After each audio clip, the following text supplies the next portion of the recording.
Hi, இன்றைக்கி என்ன video பார்த்தீங்கன்னா டெய்லியும் என்னோடய வேலை என்ன வேலைன்னு கேட்குறாங்க இந்த வீடியோ. பார்த்தீங்கன்னா காலைல எழுந்திரிச்சோம். காலைல எழுந்துச்சோன்னா இன்றைக்கி சனிக்கிழமைங்கும் லேட்டாக தான் எழுந்திரிச்சோம். நானும் பையனும் மணி எழுந்துச்சி பார்த்தா மணியே 10 மணி. அப்புறம் இதுக்கு மேலாம் தோணும் வேலைக்காகாது, அப்புறம் சாப்பிட்ணும் பசி எடுக்க அப்படின்ட்டு அப்புறம் காலைல எழுந்துச்சி பாத்திரம் விளக்கிட்டு இருந்தேன்.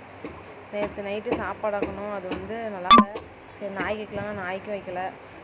ஒரு கால் தண்ணி ஊற்றலாம். நாங்கள் ஜிங்கில் விளாண்டுருந்தோம். ஜிங்கில் வாடகை ஜிங்கில் கால் மாட்டுக்கு ஊற்றும் அப்படின்னு ஜிங்கிலுக்கு ஹீரோ வரான். அப்போ ஆகுபில் தான் வந்து எடுத்துகிட்டு போய் குடுக்குன்னு ஓடி போய் அப்புறம் கொட்டி தந்துடுவாங்க மாட்டுக்கு வாடகை ஓட்டிட்டு வா. நீ பாருங்க எவ்வளோ வேகமாக போவான்.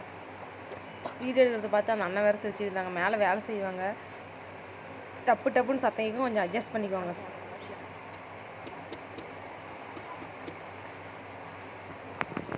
ரெண்டு பேரும் எப்படி வரானுங்க பாருங்கள். அப்புறம் பார்த்தீங்கன்னா பாத்திரம்லாம் விளக்கி வச்சேன். இன்றைக்கி யார் ஹெல்ப் பண்ணுறான்னா என் பையன் தான் ஹெல்ப் பண்ணுவான். எப்பயுமே நான் பாத்திரம் விளக்கி வச்சேன்னா அவன் எடுத்து போய் உள்ளே வச்சுருவான். அப்புறம் பாத்திரம் விளக்க நேரமெல்லாம் பாருங்கள், அப்புறம் சோப்பாக இருக்கும்.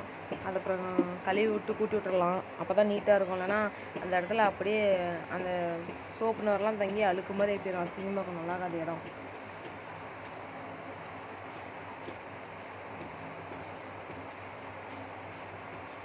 நேற்று அப்புறம் வெங்காயம் உரிச்ச தொழும்பும் முட்டை தோலும் இருந்துச்சுங்க. அது ரோஸ் செடிக்கு போடுறேன்னு சொன்னேன். இப்போ அந்த முட்டை தொழும்பு நசுக்கலாம். நசுக்கி நான் இப்போ ரோஸ் செடிக்கு போட எடுத்துகிட்டு போகிறேன். நானே என் பையன் ஜிங்கிள் 3 பேர் தான் போகிறோம். வாங்க செடிங்கிட்ட போகலாம். ஃபாலோமின்னு சொல்லிட்டு போனால் அவன் சிரிச்சுட்டு வந்துக்கிறான் பின்னாடி. பாருங்கள் ரோஸ்லாம் சூப்பராக வரும், நிறையா ரோஸ் வரும். ஆனால் நான் வைக்க மாட்டேன் அவ்வளோக்கு. ரோஸ் செடியில் தான் வேஸ்ட்டாக போகலாம், பிச்சு பேரல் தண்ணியில் போட்டு வச்சுருவேன். அப்படி வேஸ்ட்டாக போயிடுங்க.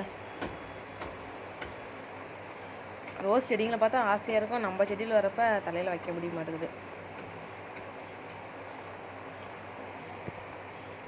அப்புறம் என்ன, வாங்க இப்போ சாப்பாடு ரெடி பண்ண போகலாம்.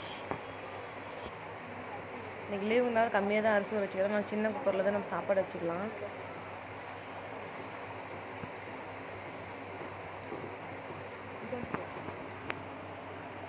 ரெண்டு விசில் வந்ததுக்கப்புறம் அடுப்பு ஆஃப் பண்ணிக்கலாங்க. ஃப்ரிட்ஜில் இப்போ என்ன ஆகுதுன்னு பார்க்கலாம். காய்ங்க நிறையா இருந்துச்சு. சரி இன்றைக்கி புடலங்காய் கிரேவி பண்ணலான்னு புடலங்காய் தான் இது பண்ணேன். சாக்லேட்டு ஏற்காட்டில் நாங்கள் எடுத்துகிட்டு வந்தோம் ஃபேக்ட்ரியில்.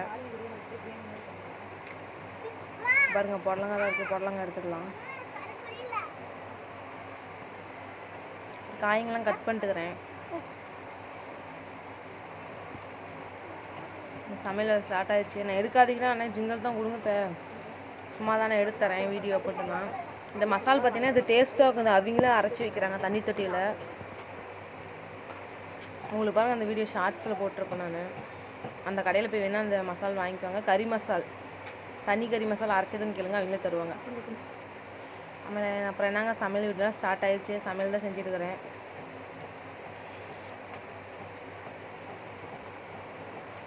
சமையல் வீடியோ செய்கிறதுக்கெலாம் மேக்கப் போட முடியாதுங்க. நம்ம லைஃபே நம்ம வேலை செய்கிறதுலே தான் போகுது. நம்ம பொழுதுலையும் வேலை செஞ்சுட்டே இருக்கணும். இதில் மேக்கப் பண்ணிட்டுலாம் வீடியோ போட்டோமா அதெல்லாம் சும்மா டூப்புக்கு போடுவாங்க. பார்த்தீங்கன்னா தேங்காய் பொட்டுக்கல்ல லைட்டாக புளி இது மட்டும் போட்டு அரைச்சிக்கிறோம். ஒரு 3 ஸ்பூன் பொட்டுக்கல்ல புளி எடுத்துக்கிறேன். நல்லா மஞ்சிருச்சு, அவ்வளோதான். காய் நல்லா எண்ணெயில் வதங்கினதுக்கு அப்புறமா அந்த மசாலா தூள் சாந்துன்னா மசாலா அரைச்சி வச்ச மசாலா அதில் ஊற்றிடுவாங்க.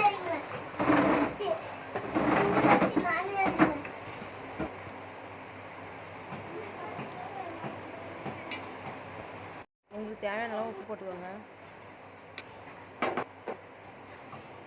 பார்த்தீங்கன்னா இப்போ குழம்பு மூடி வச்சிடலாம். ஒரு 10 நிமிஷம் கழிச்சு பார்க்கலாம்.